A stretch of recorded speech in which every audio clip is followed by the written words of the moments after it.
दमा, बालदमा, जुनाट सर्दी, खोकला, धुळीची ॲलर्जी, औषधांचा पंप असून सुद्धा दमा कमी न येणे, वारंवार शिंका येणे, नाकाचे हाड वाढणे यावरची खात्रीशीर औषधे उपलब्ध. तर मग आजच भेट द्या विजयी भव आयुर्वेदला.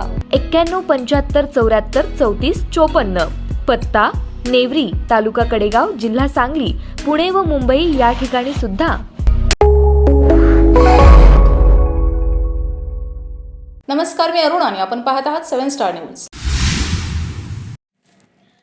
सध्या चावडीपासून ते मॉलपर्यंत लोकसभा निवडणुकीच्या चर्चा रंगत आहेत.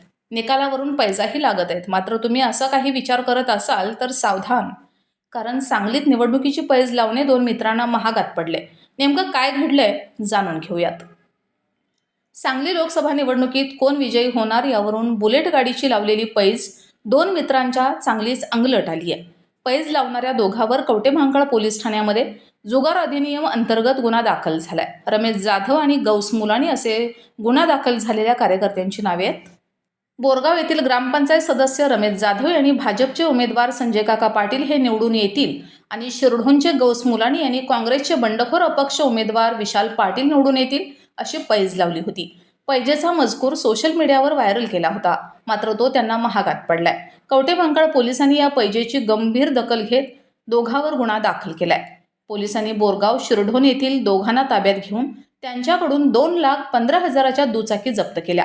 विशाल पाटील निवडून आले तर रमेश जाधव यांच्याकडून युनिकॉर्न गाडी क्रमांक MH10 DH8800 गौस मुलानी यांना देण्यात येईल. तर संजय काका पाटील निवडून आले तर मुलानी यांच्याकडून बुलेट गाडी क्रमांक MH10 DF1126 जाधव यांना देण्याची पैज जाहीर केली होती. सांगलीची निवडणूक तिरंगी झाल्यामुळे चुरस वाढली आहे. मवियाचे चंद्रहार पाटील, महायुतीचे संजय काका पाटील आणि अपक्ष उमेदवार विशाल पाटील यांच्यात अटीतटीची लढत आहे. त्यामुळे या 2 मित्रांना पैज लावण्याचा मोह आवरता आला नाही. केवळ सांगलीच नाही तर अनेक ठिकाणी कोण खासदार होणार पासून ते पंतप्रधान कोण होणार यावर पैजा लागत आहेत. मात्र सांगलीत पोलिसांनी या 2 मित्रांच्या गाड्या जप्त करत निवडणूक निकालापूर्वीच त्यांच्या पैजेचा निकाल लावलाय. त्यामुळे पैजेचा डाव न खेळलेलाच बरा.